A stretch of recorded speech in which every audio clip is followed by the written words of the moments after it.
Friends, আমাদের টোটোতে অনেক সময় কিন্তু যে ব্যাক সুইচের প্রবলেম হয়ে থাকে বা ব্যাক গিয়ার যেটা আমরা করি সেটা কিন্তু অনেক সময় সমস্যা হয়ে যায়। যেমন দেখবেন অনেক সময় কি হয়, এরকম ব্যাক সুইচটা আমাদের কয়েকবার মানে টিপতে হয়, তারপর গিয়ে ব্যাক সুইচ তখন হয়তো গাড়িটা ব্যাক হচ্ছে বা ব্যাক টিউনটা তখন বাজছে। অনেক সময় এরকম করতে হয়, অনেক সময় হয়ে যায়, মানে 2-4 বার টেপার পর তারপরে গিয়ে ব্যাক সুইচটা আমাদের হতে থাকে। আবার অনেক সময় হয়তো ব্যাক সুইচ ঠিক মতো কাজ করছে না, তখন আপনারা কীরকমভাবে এটাকে ঠিক করবেন, আজকের এই সম্পর্কেই ভিডিও। তো ফ্রেন্ডস, আপনারা ভালো করে ভিডিওকে পুরোটা দেখুন, তাহলে সমস্তটা বুঝতে পারবেন। আর ফ্রেন্ডস, আরেকটি কথা, সেটা হচ্ছে যে আজকের পর থেকে যখন আমি ভিডিও আপনাদের আপলোড করব, প্রত্যেকটা ভিডিওর শেষে আমি কিন্তু আপনাদের একটু করে ছোট্ট টিপস দিয়ে দেব। আর আপনারা যে কমেন্টসগুলো আমাকে করছেন, প্রশ্নগুলো করছেন, এই প্রশ্নগুলোর উত্তর কিন্তু আমি ভিডিওর শেষে, প্রত্যেকজনের কমেন্টসের উত্তর ভিডিওর শেষে আমি দিয়ে দেব। তো ভিডিওটাকে পুরোটাই আপনারা ওয়াচ করবেন, তাহলে আপনারা শেষে যে আমার উত্তরটা সেটাও পেতে পারবেন এবং ভিডিওটা ভালো করে আপনাদের দেখলে কাজের একটা অভিজ্ঞতা আপনাদের এসে যাবে। তো ফ্রেন্ডস, শুরু করছি আজকে ভিডিওটা। সেটা হচ্ছে যে আমরা ব্যাক সুইচের কাজ কীরকমভাবে করব। তো এর জন্য প্রথমে আমাদের দেখতে হবে যে ওয়ারিংয়ের সঙ্গে যে সেটিংটা আমাদের থাকে কন্ট্রোলারের, সেটা কিন্তু ওয়ারিংয়ের তার হয়ে আমাদের সামনে এখানে চলে আসে।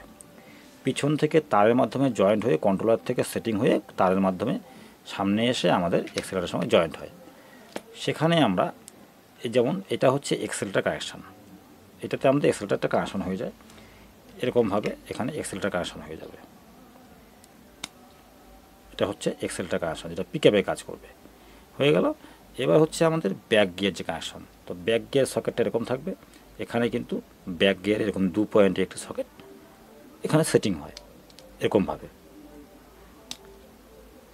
যখন আমাদের সমস্যা হবে ব্যাক গিয়ার সম্পর্কে, তখন আমরা কি করব, প্রথমে আমরা ওয়্যারিং থেকে এক্সেলেটার যে কানেকশনটা এখানে ঢুকছে সেটাকে আমরা এখান থেকে খুলে নেব, এরকমভাবে খুলে নেব। খুলে নেওয়ার পরে গাড়িটাকে যদি পারেন একটু পিছনের যে কোনো একটি চাকা উঁচু করে নিতে, তাহলে আপনাদের কাজটা করতে সুবিধা হবে। তো তারপরে আমরা কি করব, চাবিটাকে অন করে দিয়ে এক্সেলেট করব।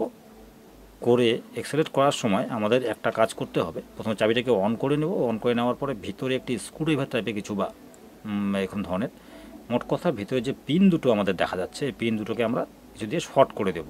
দেখুন দুটো পিন এখানে দেখা যাচ্ছে, দুটো পিনকে আমরা একভাবে শর্ট করে নেব। শর্ট করে নেওয়ার পর আমরা এক্সেলেট করব। এবার দেখুন যে আপনাদের ব্যাক গিয়ারটা ঠিকমতো হচ্ছে কিনা।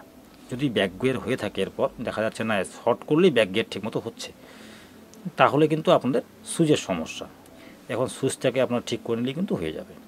আর যদি দেখা যাচ্ছে না শর্ট করার পরও ঠিকমতো কাজ করছে না, সময় সময় করছে সময় সময় করছে না, তাহলে সেটা কিন্তু ওয়্যারিংয়ের ফল্ট হতে পারে বা কন্ট্রোলার থেকে যে কানেকশন সেটা ফল্ট হতে পারে, এগুলোর ব্যাপার আছে। আর যদি দেখেন যে না এখানে শর্ট করার পরে আমাদের ঠিকমতো কাজ করছে, যখনই শর্ট করছে তখনই ব্যাক করছে, তাহলে আপনারা এই সুইচটাকে রিপেয়ার করে নেবেন।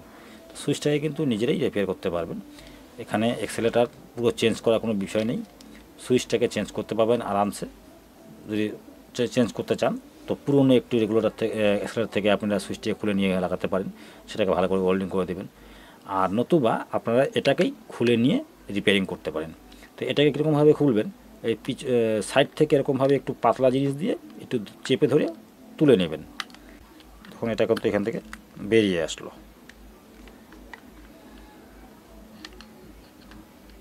এখান থেকে বেরিয়ে আসলো। অনেক সময় কিন্তু তারগুলো আমাদের ছোট হয়ে যায়, তখন তারটাকে একটু ভিতর দিকে ঢুকিয়ে দিয়ে এভাবে বের করে আনবেন। আনার পর এবারে এই যে সকেটটি এখানে রয়েছে লাল কালারের, এটাকে আমরা এখান থেকে বের করে নেব। এর জন্য আমাদের এখান থেকে একটু স্ক্রুড্রাইভার দিয়ে এরকমভাবে প্রেশার দিলে কিন্তু মানে একটু চারিয়ে উপর দিকে উঠিয়ে নিব, এভাবে উঠে গেল। এই সাইড থেকেও একটু এরকমভাবেই আমরা এটাকে উঠিয়ে নেব, এভাবে উঠিয়ে নেব। দেখুন এটা কিন্তু এখান থেকে ইজি বের হয়ে আসলো। এবং বের হয়ে আসার পরে এটা সেটিং থাকবে এরকমভাবে, একটি পিন এখানে লাগানো থাকবে। আর এখানে দেখুন একটি পাতি দেখা যাচ্ছে, এই যে ছোট্ট একটি পাতি এখানে দেখা যাচ্ছে। তো আমরা প্রথমে পাতিটাকে এরকমভাবে এখান থেকে বের করে নিয়ে আসব। পাতিটাকে বের করে নিয়ে আসার পর দেখুন এখানে দেখা যাচ্ছে দুটো পয়েন্ট আছে, সাইডে একটি পয়েন্ট আছে আর এখানে একটি পয়েন্ট আছে।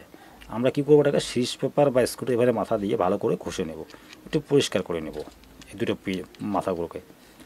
দুটো পয়েন্ট ভালো করে পরিষ্কার করে নেওয়ার পরে এই যে আমাদের পাতিটা রয়েছে এটাকেও আমরা ভালো করে একটু পরিষ্কার করে নেব, সুন্দর করে সিরিজ পেপার দিয়ে ঘষে এটাকে আমাদের পরিষ্কার করতে হবে। পরিষ্কার করে নেওয়ার পরে ভালো করে বসিয়ে দেব। তো বসানোর সময় এই যে খাঁজটা রয়েছে, দেখুন এই যে খাঁজটা এখানে কাটা রয়েছে, এখানেও খাঁজ কাজা রয়েছে, এখানে ভালো করে দেখে নিন, এখানে খাঁজ রয়েছে, আর এখানেও খাঁজে বসার মতো একটি কিন্তু সকেটের মতো সিস্টেম রয়েছে, সেখানে বসে যাবে এটা। আর এই যে গোল রাউন্ডটা যে দেখতে পাচ্ছেন, এটা থাকবে পিছন দিকে, মানে এই পয়েন্টের দিকে থাকবে। এরকমভাবে জিনিসটাকে মোট কথা বসার সময় আমাদের এরকমভাবে বসবে। ঠিক আছে, বুঝতে পারছেন নিশ্চয়ই? এরকমভাবে এখানে আপনারা বসিয়ে নেবেন। এটা কিন্তু এখানে বসে গেল, এরকমভাবে এটা বসে যাবে। এরকমভাবে বসে গেলে এরপর কিন্তু দেখুন এটা কিন্তু যখন আমার চাপ দিচ্ছি উপর দিকে উঠে আসছে, ছেড়ে দিলে বসে যাচ্ছে। তো এরকমভাবে সেটা ভালো করে জিনিসটাকে সেটিং করে নেবেন। দেখতে পাচ্ছেন এরকমভাবে সেটিংটা করবেন, এরকমভাবে সেটিংটা করতে হবে।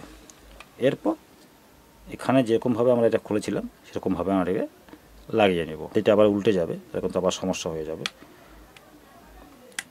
দেখুন এটা কিন্তু এখানে আমাদের এখন কাজ করতে শুরু করলো আবার ঠিক মতো। তা এরকমভাবে কাজটা করে নিয়ে আমাদের যে সকেট যেটা সেটিং করা ছিল সেই সেটিংটাকে আমরা ঠিকমতো আবার করে নেব।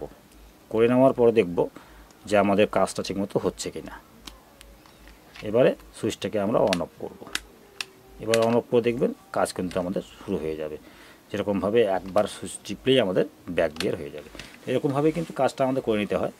তো ফ্রেন্ডস, কেমন লাগলো আজকের ভিডিওটি? যদি ভালো লেগে থাকে চ্যানেলটিকে অবশ্যই একটু লাইক করবেন। আর যদি আপনার টোটো সম্পর্কে কিছু জানার ব্যাপার থাকে, যে কোনো ধরনের কাজের সম্পর্কে আপনারা কমেন্টসে লিখতে পারেন। আর নেক্সট ভিডিও থেকে আমি চেষ্টা করব আপনাদের সমস্ত কমেন্টসের উত্তর এক এক করে, মানে এক একটি ভিডিওতে এক একটি উত্তর আমি দিয়ে যাব। ভিডিওর শেষে আপনারা দেখবেন, আপনাদের কমেন্টসের উত্তরগুলো ভিডিও শেষে আপনারা পাবেন। তো ফ্রেন্ডস, আজকের মতো এতটুকুই, আবার দেখা হবে নেক্সট ভিডিওতে।